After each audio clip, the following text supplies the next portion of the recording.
We are so excited to have on this episode of the podcast. We are live from Jeff Lavecchio's GMBM basement here. We got cameras, we got lights because we're bringing in the big guns today. We got Tony Adams. Tony, how you doing? I'm doing well, man. Thank you guys for having me today. In the lair. Let's go. In the lair. This is a little bit better than a lair, dude. This is like the ultimate man cave for meatheads. That's what I call it. This place fire.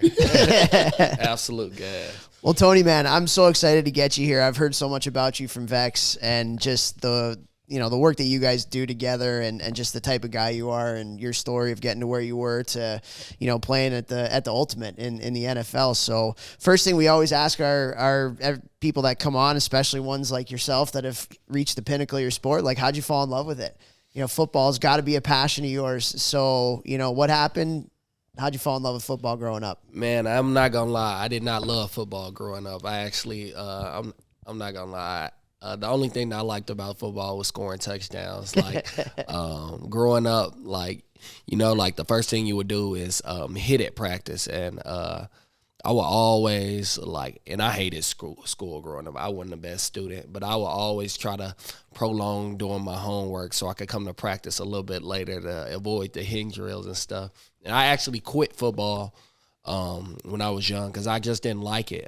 And I picked it up in high school, and I think I just fell in love with getting the ball in my hands. Like, you were a receiver when you were younger, weren't you? Yeah, I played receiver. So in football, what age in practice do you start really practicing tackling and hitting and stuff? Is that right away when you were playing when you were younger, or is it a little bit older? Because in hockey, you start hitting at 13. So you can't hit below 13. It's like you're working on skating and your skills. When you get to 13, 14 is when you start checking. And that's a really hard age for a lot of players that are a little bit scared with the physicality. So is that you're hitting from right away when you're young in practice, or is it you start to beef that stuff up when you get a little bit older? Or dog, right away. Right away. Right away. them pads clacking. Dog. Your coach is going crazy. They want to see you. They want to see who tough, who with it. And I don't know, at a young age, it kind of just wean people out. I don't know. Thank God I made it through the ranks because I hated hitting growing up. So you stopped playing because you didn't love it at what age, and then you picked it back up at 15 or something when high school? I'll say I stopped it maybe fifth grade, sixth grade. I was playing for a little bit. I loved track and I loved playing basketball. Until I found out I wasn't gonna grow no more. But I hear you, brother. I hear you. Yeah, I love track, man, and I picked it back up in high school. My freshman year of high school, I was like, I might as well give it a try. Everybody else doing it, so I might as well give it a try. So you stopped playing football in fifth grade, and then were you doing track actually for school or competitively, and were you doing basketball competitively as well? Yeah, I would play AAU basketball, travel, and in track, I was actually pretty good in track. At the Junior Olympics, I think my junior year of high school, I placed sixth in the country. For what event? 400 hurdles. Ooh, hurdles. Yeah. Oh, okay. That's legit. That's why he's athletic. That's crazy. That was my race, man. We talk about all the time, too many, we see parents in hockey anyways, putting a little bit of extra pressure on their players to play year-round. They might see little Johnny is playing hockey year-round. Little Johnny's playing hockey year-round. Does that mean I need my son to play hockey year-round? And we're always saying, play other sports in the off-season, round out your athleticism. I mean, we're sitting with a guy here who just started in the NFL last year, starting safety for the Jets, and he didn't play the sport that he's a professional in at the highest level now for 3 or 4 years, Becoming an all-around athlete, especially me as a strength coach, performance coach, I think is the most important thing you can do when you're younger. So do you think that the track and the basketball helped you be a better football player? Definitely. I think the competitiveness of playing basketball is something that I carried into my game. I'm not going to lie, I wasn't the best player playing basketball, but I was always I always had to match up a guard and their best player. I was always intense. You know what I'm saying? I wanted that one-on-one battle. I wanted to shut down your best man. That's something I took personal growing up. In track, track it's the heart of all sports. Like the best thing you could do if you're an athlete growing up is run track growing up. Like, because it transfers to every sport. I don't know about hockey necessarily, but because you see me run. Pretty still.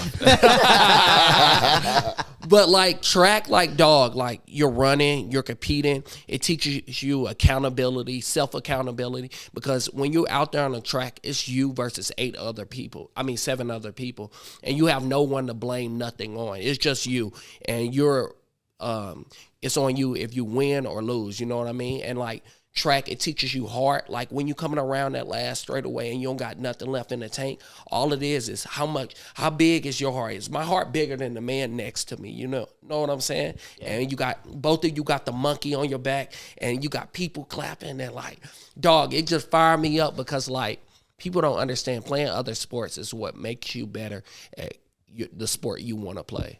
Love that. I love when we get guys like of your caliber on here that say that. Yeah, dude. Actually, you know what you're saying, though? So this is just kind of a weird tangent, but not really. So movie Seabiscuit. You guys ever watch that movie? The horse race? So it's the horse racing movie where the horse, he's the last one to win the Triple Crown or whatever, all the races. And it was really cool because, and actually I haven't thought about this in a while, but the trainer was like to the rider, as long as you get the horse in the last length to be even, I want my horse to be like literally like eye to eye with the other horse. So our horse sees that, and then they like have the heart, right? It's like, you ain't beating me. Like, I'm freaking going. That's so true. That like that competitive edge, especially you're talking about, like, man, that's like a huge separator for like the guys who like really go and the ones that don't. So let's ask that, because, you know, this is something that I get asked a lot with training so many athletes. Like, is that something that's inside you? Is that something that's built? Is it a combination of both? Having that, I'm playing basketball, I want to guard your best player. In track, I want to come down the straightaway neck and neck and see who the better man is. Is that something that somebody, a coach, a parent, anyone helped you build? Or is that something that you've kind of always had inside you? I don't know. I never like to say that something like somebody's just born with something, you know what I'm saying? I feel like every skill could be built. And I feel like that's built through practice. Like, you know what I'm saying? Like, when I'll be at practice, like, sometimes I want the fastest kid out there, you know what I'm saying? But I'm going to give everything I got on every rep. And, like, when I used to step on the track, bro, I used to try to kill myself every day. Like, I want to be, like, by the time that last rep come, I don't want nothing left in the tank for that day. I want to be laid out on the track. Like, and I know that sound like extreme, but like it builds that, like, you know what I'm saying? It builds that heart, and it builds that fire. And it's like, I know, like, and when that race day come, I did everything I could do preparing for this moment. It's confidence, so man. I know you ain't did what I did. Like, you know what I'm saying? So when we come down this straightaway, I'm going to give everything I got. And I know I'm going to beat you. But if you beat me, you might beat me this time, but you're going to have to see me again. You feel what I'm saying? Because St. Louis ain't that big. You feel me? You're going to have to see me again. Yeah. I have a real quick story. So yesterday we were training out on the field. And I film TA when he's doing like some different running drills so that he can watch him. So he wants to he'll do a drill. Nobody wants to watch you. Nobody wants to watch me run. I run like a hockey player. We don't run in our sport. But so I film TA, and then as we're walking back to the starting line to reset, he'll watch the video. He watches video almost every rep. Every rep that he runs something, he wants to see the video and be like, okay, 1, and he's counting his steps and whatever his process is for learning how to be better. But yesterday I showed him a video where he stopped 5 yards short. Like he ran hard, but the last 5 yards he did not run through the line. And I showed him the video. And I said, hey, look, you've told me what your goals are. You know, I know you. I know what your goals are. Boom, look at this right here. And it was a quarter of a second because he's so fast. So quarter of a second, but I just ran the tape. You eased up right before the line. And this was towards the end of our workout. He was a little bit gassed, obviously. Like he said, he puts it all out there. And he goes, that rep doesn't count. And I'm like, I don't want to do too much. That rep doesn't count. He did the rep again. And he was running 90 yards, which is a lot of yards to run. So he's gassed, and he's like, that rep doesn't count. I was like, okay, let's go. But it's like that inner, you know, and laying it all out there and being it done at the end of the day and knowing I did everything I could today. I call it winning the day. You just win the day. And by that, it means you do everything you can and you possibly can to get better. And you go to sleep with confidence so that when you come back, if you did lose a race the day before or the week before or whatever, you know that you got better and better and you built that confidence. You're going to friggin' win next time, 1,000%. And I'll talk about that workout yesterday. Like, that's the thing about having some success. Like, you lose some of that drive. And you know what I'm saying? Like, he should never have to say that to me, but it's always good to have somebody there that can hold you accountable and hold you up to the standard you want to be, that you say you want to be. You feel what I'm saying? Because, like, for him to say, like, bro, you're not living to the standard that you say you want to be, that mean a lot to me. You feel what I'm saying? Yeah. I could trust him. You know what I mean? Like, and having somebody out there you could trust and they're training you, it mean a lot. You feel what I'm saying? That's how loyalty is built. For sure. And especially like you talk about having success, like when you have success, a lot of times people don't want to challenge you and they don't want to be honest with you. They want to tell you what you want to hear so you don't get mad at them, so they can be a part of your circle or whatever it may be. So having people who will be like straight up honest with you, look you in the eye when they talk, and like I'm not using you. Like, I don't want something from you. I'm actually trying to make you better here. Let's freaking go. Exactly. It's huge. Exactly. Like, yeah, man, it mean a lot. It mean a lot just hearing that yesterday and just looking at this rep. He was like, look at this rep compared to this rep. And then I did it again. I'm like, nah, man, when you make the same mistake twice, it's a choice. So I was like, nah, man, this rep don't count. You feel what I'm saying? This rep don't count. We got to do it over again. You feel me? And I don't know. Make the same mistake. That's a choice. That might be going up on the wall. That's going up on the wall. Every time we have high-level guests who are people like yourself who push them, and they say almost every episode will have something where I'm like, oh, I'm writing that down. What did he say? If you make the same mistake twice, that's a choice. That's a choice. If you make the same mistake twice, that's a choice. It's processing. Yeah, a little sporty concussions. I got to get in there. But that is a powerful, powerful saying. I hope you guys rewind that and you listen to that again. Yeah, that's unreal. Well, Tony, I want to mention, like, you talk about, like, how hard you train, right? And, like, that gives you the confidence. I heard a saying the other day. I was listening to a podcast, and the guy was like, I don't want to go to heaven well-rested. Don't want to go to heaven well-rested. Like, I want to go to heaven tired. Like that, too. Like, tired, like, I gave everything that I had. But at the end of the day, like, you can get a little bit of confidence by, like, getting lucky or, like, getting, a result that maybe you didn't earn. But, like, when this kind of confidence that you're talking about, like, that's real confidence. That's like, that gives you the swagger, which you need to play at your level or the NHL in our sport. Like, you need to have swag. Like, a little, I don't want to say arrogance, but like, hey, like, I know one of the sayings for one of the teams I played for once was, they don't know. It was like, they don't know, because they don't know the work that went into, like, we outworked you like at 6 a.m. We outworked you like 6 months ago. The field, 6 months in the ago. off season. I outworked you. You don't know. You don't know what I've been through. And so I love that, man. Like, just that mentality. So where did you, like, again, like Vechs kind of asked it, but like, where does that come from? Was that something like, did you have like an influential coach or a couple of coaches in basketball or football or track growing up, or like family? Like, what was it that you think helped you to create this inner drive that like most people, if like not any people, have? I'm not gonna lie, it stemmed from my parents. Like, my parents weren't together really growing up, so like I seen my mother work really hard. I seen her get called in the middle of the night working overtime, and I just built that drive and that ambition from my mother.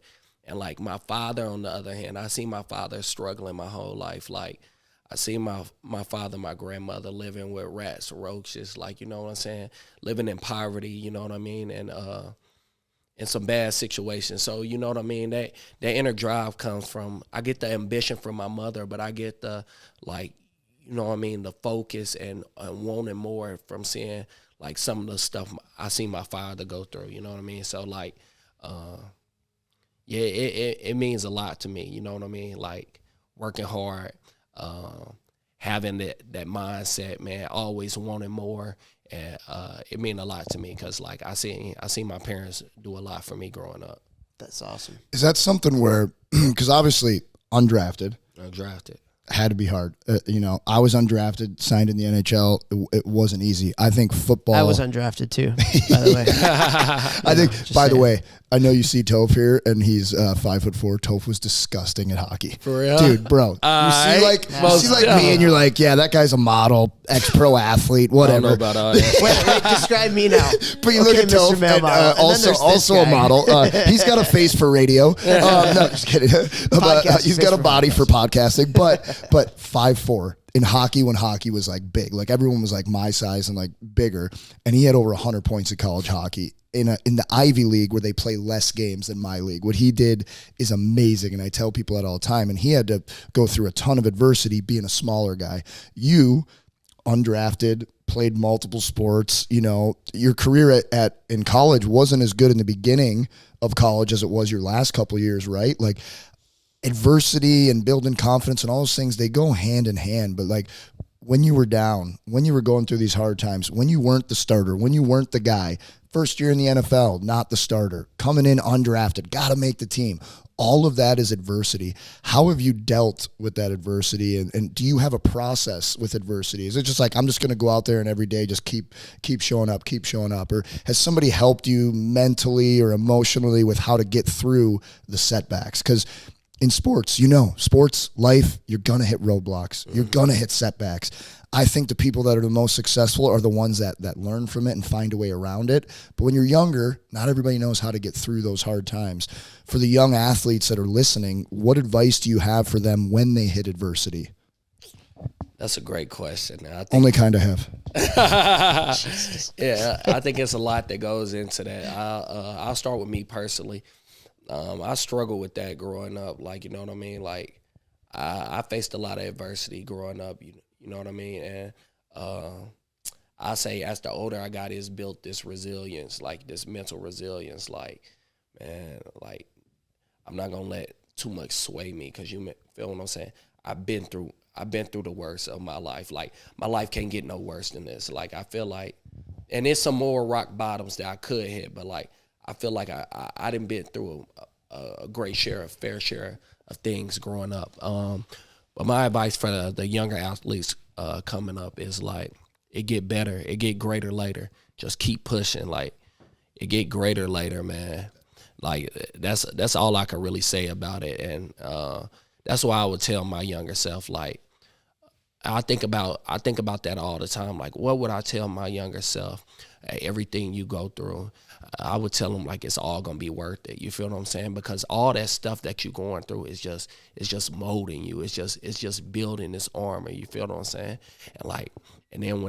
And then as you get older, when stuff hit that armor, it's just gonna bounce right off. It's gonna deflect, man. Yeah. Like, I done lost the closest people to me, man. I done seen the closest people to me go to jail, man. I didn't see my dad, them living with rats and roaches, man.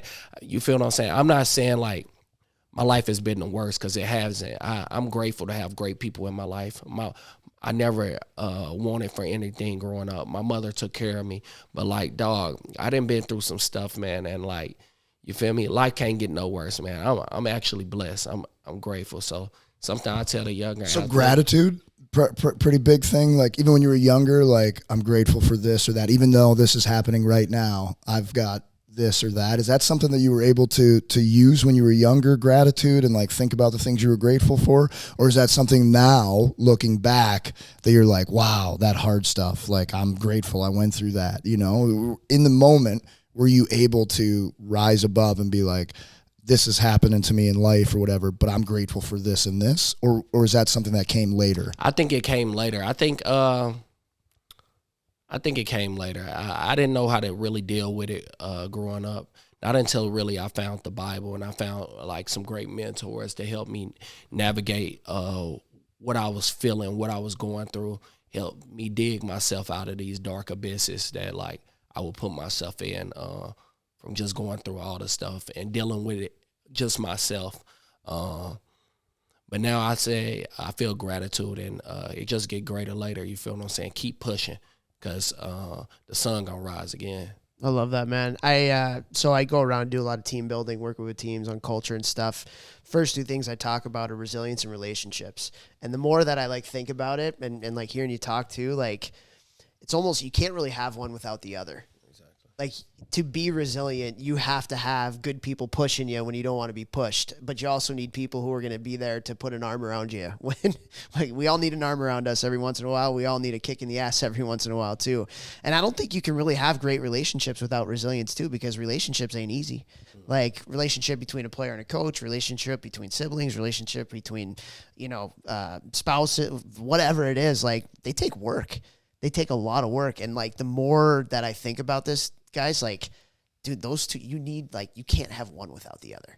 You can't have one. You talked about mentors. Like, I think we can all sit here and think about, like, people that we needed at certain times of our life, or our life would be completely different. Mm-hmm. And, like, surround yourself with, that's the thing that I talk about the most. It's so cliche, but, like, you are the 5 people you surround yourself with. If you surround yourself with the right people, like, those tough times, you'll get through them a lot quicker, and you'll learn a lot more, because when you're going through the shit, like, a lot of times you don't really, like, you don't get the gratitude until later on. Yeah. And we had this saying last year. I worked at the University of Michigan with their hockey team, and it was good. Right? So, like, something bad happens, good. Like, what are we going to learn from it? If you like, in the moment of the adversity, if there's, like, a recognition that, like, okay, this is going to serve me well in some point down the road, like, that's what you kind of, it's a great perspective to have. And yeah, it's hard to get that without, like, good people that are helping you teach that, I agree 1,000%. Like, something that I've learned from my experiences in life, everything that happens to you is for your greater good. Like, you know what I'm saying? Either it's going to teach you a lesson, or it's something that's really good happening. You feel what I'm saying? Yeah. And it's something that, like, you can help make somebody else's story a lot easier. You feel me? And that's something, like, I really lean on now. Like, man, I went through all I went through to make somebody else's life easier. You feel me? Jesus had to go through what Jesus went through, so, like, our story could be different. And this is me sharing my good news to somebody else, helping them make their story. So, like, I feel like, man, everything I go through is, the obstacle is the path. Like, you feel what I'm saying? Oh, yeah. Love that. And Tony brought up mentors, and you're talking about relationships and resilience. And I think Topher and I talk about on the podcast all the time. Like, that's why we do this. Like, This is basically us mentoring whoever is listening from our experiences. And then we bring on unbelievable guests like yourself to also mentor the listener with your experiences. Tony talks a lot about mentors. Every single day. I work with him 4 to 6 days a week, depending on the week.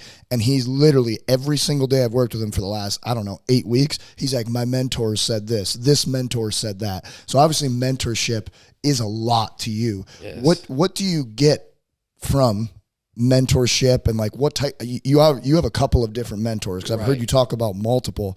I know the NFL is a little bit different than hockey. Like, they don't like telling people, like, what they're doing for training and stuff, because it's such a competitive field. And so, we don't expose it all, but, like, without giving away secrets, like, I know you have multiple mentors.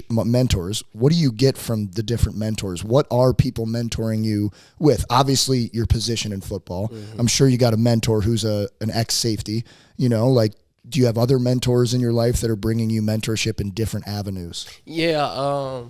It's kind of crazy. Every step of my life, like, I've met some type of male that's helped propel me to the next level, and that's mentally, physically, emotionally.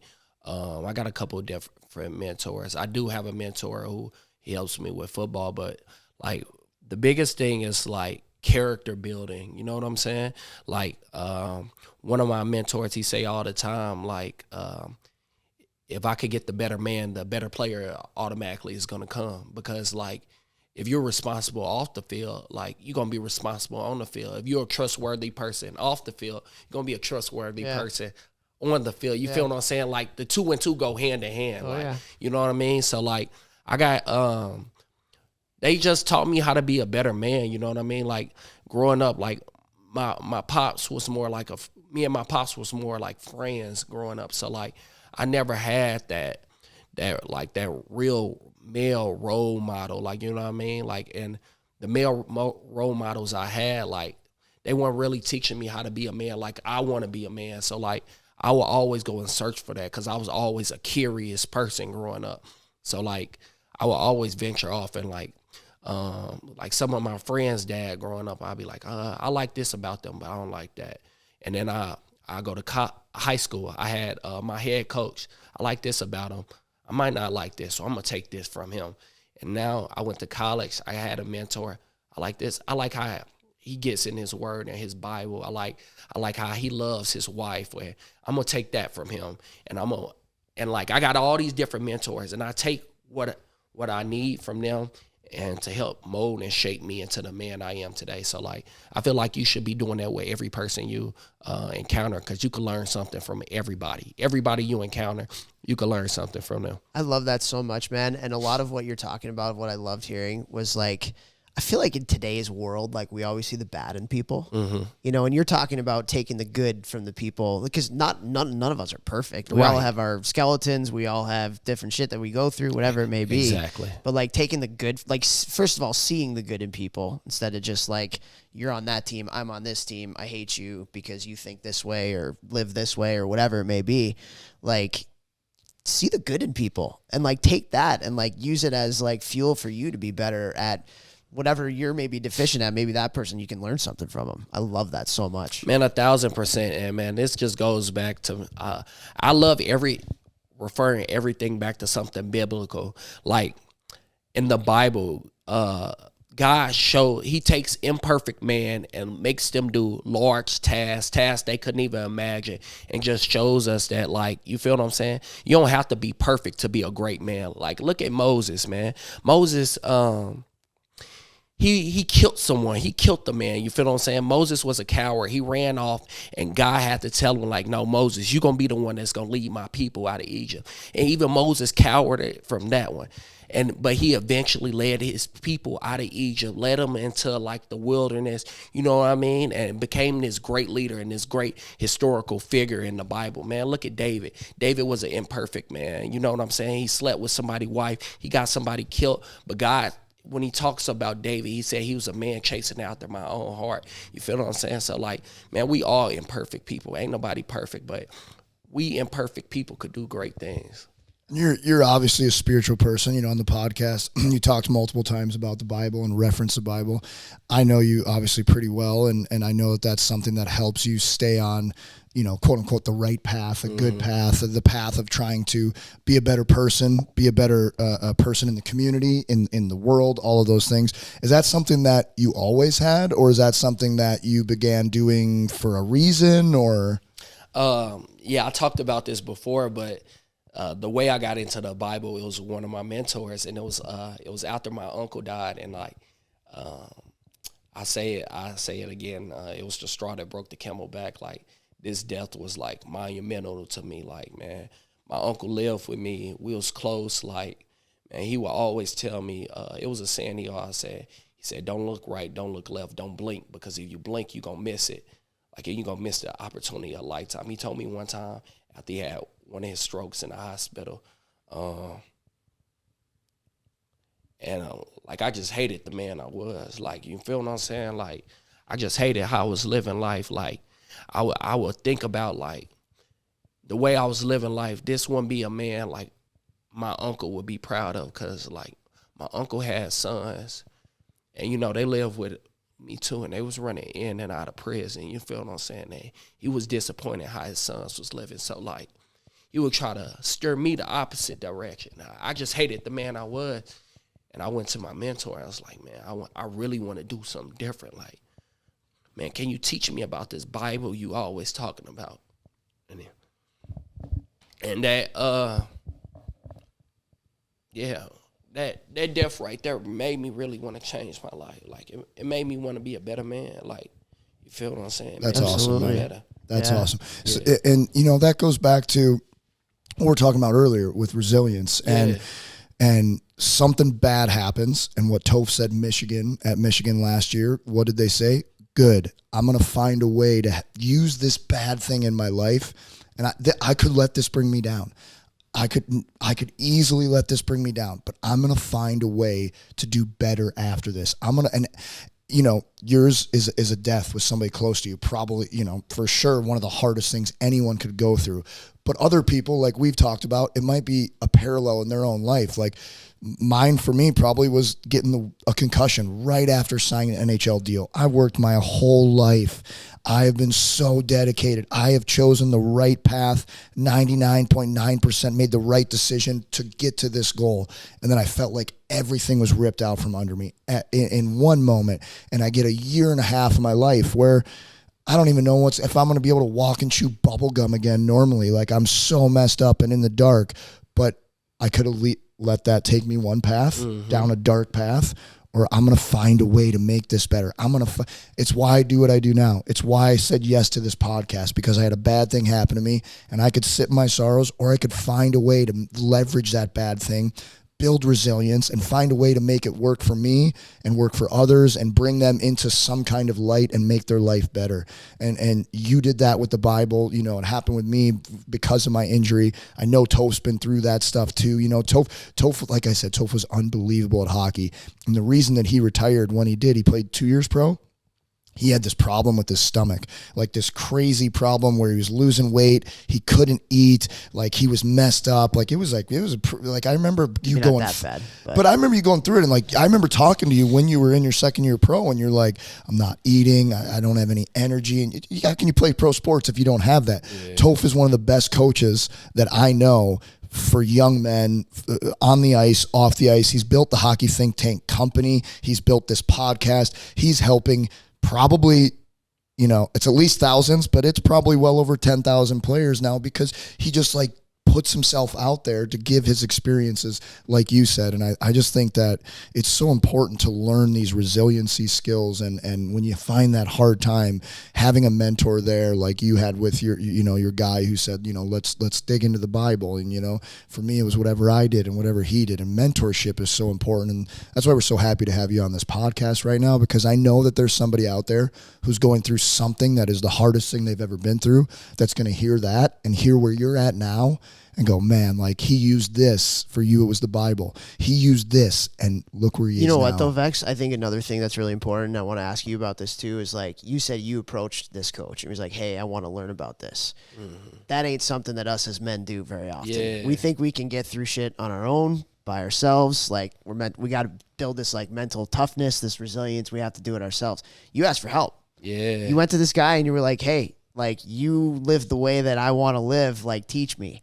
And like, that's something that we, especially as men, like, have to talk about more. I'm very open. Like, I've been to therapy on this podcast and it's helped me immensely, because figured out like a lot of my physical issues weren't physical issues. They were like anxiety. Like, my career was changing. Like, wasn't going the way it was supposed to. Like, there was a lot of crazy stuff that was happening in my life. And like, a lot of the physical ailments I had, a lot of it had to do with like the mental stuff, like the anxiety and everything. Right. And so like, I just think that's so awesome that you said that. And like, you going in and say, hey, I need something. I need some help. Like, it's changed your life. And more people need to do that. Dog, and I'm not going to sit up here and say it's been peaches and rainbow after that. Like, even after that, like... Peaches and rainbows? Like, you know what I mean? Like... Peaches and cream. Peaches and cream, 112. Man, peaches and rainbow, man, the same thing. But, like, I was still struggling, like, even when you start to do better, man, you take steps backwards. And, like, even after that, I don't like talking about this, but I was diagnosed with persistent depression, and I actually got help too. Like, I was still messing with my mentor, but I actually got help from a real counselor. And like he would preach about this Bible, like this thing, like this word. And like I couldn't back then, like when I was going through it, dog, when I was going through what I was going through, and I wasn't telling nobody. Like, I was just dealing with it. Yeah. You feel me? Like, I don't know. It was bad, but like, me looking back now, I had to take them steps backwards to be where I am right now. Like, I had to go through that. Like, yeah. You know what I mean? Like, and like you said, getting help. Man, ain't nothing wrong with getting help, man. It don't make you less than a man getting help. Dude, I think it's stronger. I think you actually, especially as a man, like, actually asking for help is like the best form of mental toughness, because that's not like, people think that's soft. Well, that's taking that's action. harder. You're taking action when you're in your deepest, darkest hole, and instead of just staying there, you're going to reach up, be vulnerable, and ask somebody, hey, can you help me with this? Hey, I need to learn this. But what I want to ask you is, what finally gave you the motivation to reach out and reach out to a mentor or go to counseling? Was there something in you that you're like, I need to do this? And was there a reason that you did it? You know what I mean? Like something that you made the decision that day to pick up the phone or to go and talk to the person and say, I need to start doing this. Dog, For like think about a kid listening who's like in that space. Like, what would you tell them, like why they should reach out? Bro, I was like, it was crazy. Like, you could ask my roommates. Like, I wouldn't even talk. Like, I go lock myself in my room. I'm dealing with these demons. I'm dealing with these thoughts, man. I'm dealing with all these loved ones in my head that just keep dying. And, like, it's like nothing in my life going right. Like, I'm constantly getting injured. Like, I'm putting everything I have into this game, and I'm not getting a return out of this game. And then back home, I'm dealing with all this stuff that's going on back home. And, bro, it's putting me in a tank. Like, bro, I'm not even joking, bro. I would think, like, laughing and joking, like if I'm laughing and joking, something's wrong. Like if I'm smiling, something's wrong. Like, bro, I would lock myself in room and like, bro, I really was in a mental abyss. And like, I know it's a lot of kids going through that, like, you know what I mean? And like, it's okay to get help. Like, dog, like it's okay to take yourself out of that. Like, you feel what I'm saying? That ain't normal. That ain't right. Like, you feel what I'm saying? Yeah. Life not supposed to be lived like that. And I could be so happy and be so joyful and be so playful now because, like, bro, I know life can't be no worse than what I was going through. You feel what I'm saying? So, like, you feel me? If you going through something like that, man, go get some help. Go get some help. It's okay to get help. You're not soft. You're not weak. You're doing the right thing, and you're just making your life better. Like, and by me, I don't like talking about this stuff, but like, if I could talk about this stuff and help somebody else get through what they going through, dog, I made a change. Like, I did what I was supposed to in this world, and that's what it's about. It's not about me sitting over here glorifying like my story or trying to get somebody to buy into my story. No, it's about